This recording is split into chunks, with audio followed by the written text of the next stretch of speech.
Dear friends, welcome to my career my future, the team of expert counsellors. आज के इस video में बात करने वाले हैं हिमाचल प्रदेश की मेरिट लिस्ट को लेकर जो 2025 की पहले राउंड के लिए आई, और उसके साथ साथ हम एक इंपॉर्टेंट पहलू पर भी बात करेंगे कि हिमाचल प्रदेश में 20 सीट्स हैं गवर्नमेंट मेडिकल कॉलेज में एनआरआई कोटा के थ्रू, और बहुत ही कम फीस है $20,000 की, जो पूरे इंडिया में सबसे लोएस्ट फीस है $20,000 पर एनएम की यहाँ पर फीस है। लेकिन इसके बावजूद क्यों हिमाचल प्रदेश के जो मेडिकल कॉलेज है गवर्नमेंट मेडिकल कॉलेज में एनआरआई कोटा की सीट्स नहीं भरती हैं, उसके ऊपर भी हम बात करेंगे। पहले क्विकली बात करते हैं मेरिट लिस्ट को लेकर।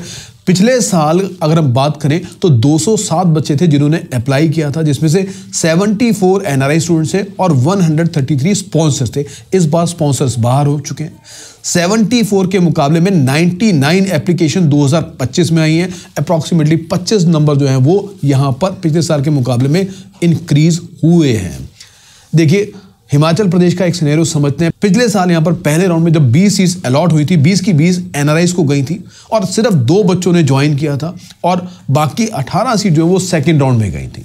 अब जब सेकंड राउंड की बारी आई तो जो 74 एनआरआईज की जो लिस्ट थी वो सारी की सारी एग्जॉस्ट हो गई, और उसमें से सिर्फ 16 एनआरआई बच्चे आए और 2 बच्चे थे स्पॉन्सर्स कैटेगरी के। मतलब स्पॉन्सर्स को भी सेकंड राउंड से चांस मिलना शुरू हो गया। 74 की जो लिस्ट थी एनआरआई की सेकंड राउंड में एग्जॉस्ट हो चुकी थी, राइट। उन 18 बच्चों में से सेकंड राउंड के अंदर अगर हम बात करें तो 14 बच्चों ने ज्वाइन किया, 4 सीट्स फिर वैकेंट रह गई। अब वो जब 4 सीट्स जब थर्ड राउंड के अंदर गई तो उसके अंदर भी 2 एनआरआई से और 2 एनआरआई स्पॉन्सर से, मतलब एनआरआई को ढूंढना पड़ रहा था, ठीक है। अब ये जो 4 सीटें जब अलॉट हुई उसमें से सिर्फ 3 बच्चों ने ज्वाइन किया, 1 सीट जो है वो फिर खाली रह गई जो फोर्थ राउंड में गई। अब क्या कारण है कि जो $20,000 की फीस है और 20 सीटें हैं गिनती की, उसके बावजूद भी जो सीट जो है वो यहाँ पर चौथे राउंड तक नहीं भर रही। देखिए, पेरेंट्स जो बहुत सारे हमारे साथ कनेक्टेड रहते हैं, जिनको हिमाचल में अलॉटमेंट वगैरह भी पिछले साल मिली थी और पिछले सालों में भी मिली थी, जब हम उनसे बात करते हैं, ना जाने का रीज़न पूछते हैं, तो मैक्सिमम पेरेंट्स के मन में एक डर रहता है। जो हिमाचल की जो नेचुरल जो सिचुएशन है, जो जोग्राफिकल जो सिचुएशन है, वहाँ पर कभी यहाँ पर बारिशों के दिनों में ख़ास तौर पे पहाड़ों का गिरना, राइट, बादल का फटना, जो अभी भी हम न्यूज़ में सुनते हैं, देखते आए हैं, राइट।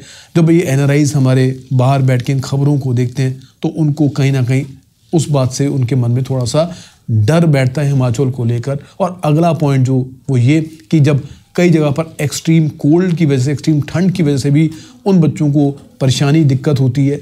ये पेरेंट्स के व्यूज़ हैं जो हम आपसे जो शेयर कर रहे हैं, और ये एक कारण बनता है कि यहाँ पर हिमाचल में बच्चे जाने की बजाय वो दूसरी स्टेट्स में जाना पसंद करते हैं, राइट। अगला एक और पॉइंट जो इस साल बहुत ही फायदे में एनआरआई स्टूडेंट्स के लिए जाने वाला, वो ये कि स्पॉन्सर्स का हटना। स्पॉन्सर के हटने से उनको हर दूसरी स्टेट के अंदर और भी अच्छे प्राइवेट मेडिकल कॉलेजेस, अच्छे गवर्नमेंट मेडिकल कॉलेज की ऑप्शंस उनके हाथ में आ रही है। ऐसे में इस बार हिमाचल पर क्या इम्पैक्ट पड़ने वाला है, कितनी सीट्स कौन से राउंड में भर्ती हैं और आखिरी राउंड तक सारी सीट भर्ती हैं कि नहीं भर्ती हैं, ये एक बड़ा इंटरेस्टिंग विषय होगा। उसके ऊपर भी हम आपसे बात करते रहेंगे टाइम टू टाइम। चैनल से जुड़े रहिए, बेल आइकन को प्रेस कीजिए ताकि आने वाले हर इस तरह के एनालिसिस और इम्पॉर्टेंट पॉइंट जो हम आपसे शेयर करते रहें। देखिए, हमारे चैनल का खाली काम नोटिस पढ़ना और या आपको ये बताना नहीं है कि कहीं पर ओपन हो गई रजिस्ट्रेशन या कहीं पर रजिस्ट्रेशन बंद हो रहा है। तो हम आपके सामने एनालिसिस रखते हैं ताकि जो चैनल का जो कंटेंट है वो इंटरेस्टिंग हो, उससे आपको फ़ायदा पहुंचे। चैनल से जरूर जुड़े रहें, बेल आइकन को प्रेस करें ताकि आने वाले हर वीडियो का नोटिफिकेशन आप तक पहुंच जाए। Thank you very much.